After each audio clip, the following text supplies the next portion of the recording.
بسم اللہ الرحمن الرحیم۔ حضرت سیدنا عمر رضی اللہ تعالیٰ عنہ کو ابو لولو فروز مجوسی نے نیزہ مارا تو آپ رضی اللہ تعالیٰ عنہ کو دودھ پلایا گیا جو پسلیوں کی طرف سے نکل گیا۔ طبیب نے کہا، اے امیر المومنین، وصیت کر دیجئے، اس لیے کہ آپ مزید زندہ نہیں رہ سکتے۔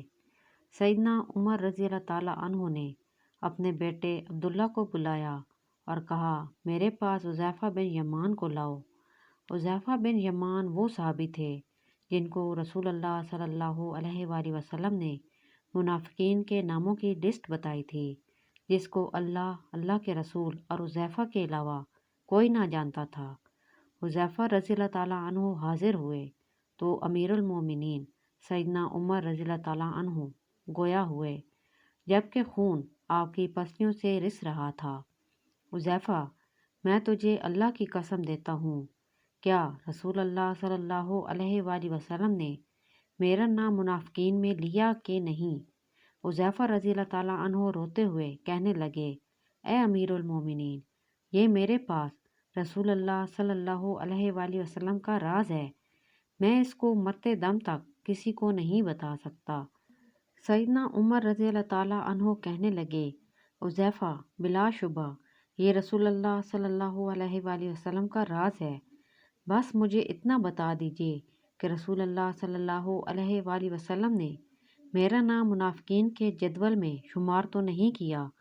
حذیفہ کی ہچکی بند گئی، روتے ہوئے کہنے لگے، اے عمر، میں صرف آپ کو یہ بتا رہا ہوں، اگر آپ کے علاوہ کوئی اور ہوتا تو میں کبھی اپنی زبان نہ کھولتا، وہ بھی صرف اتنا بتاؤں گا کہ رسول اللہ صلی اللہ علیہ وآلہ وسلم نے آپ کا نام منافقین کی لسٹ میں شمار نہیں فرمایا۔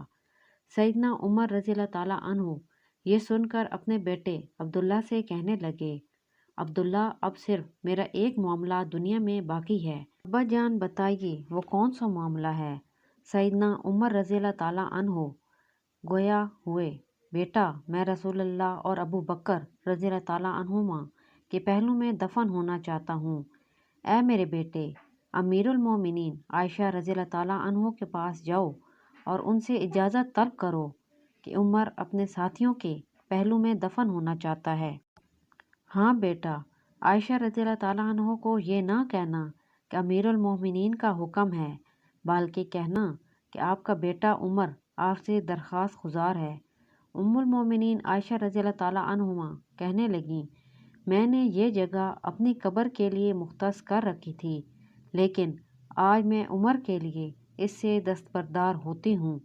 عبداللہ مطمئن لوٹے اور اپنے ابا جان کو اجازت کا بتایا۔ سیدنا عمر رضی اللہ تعالیٰ عنہ یہ سن کر اپنے رخسار کو زمین پر رکھ دیتے ہیں۔ اداب فرزندی سے معمور بیٹا آگے بڑھا اور باپ کے چہرے کو اپنی گود میں رکھ لیا۔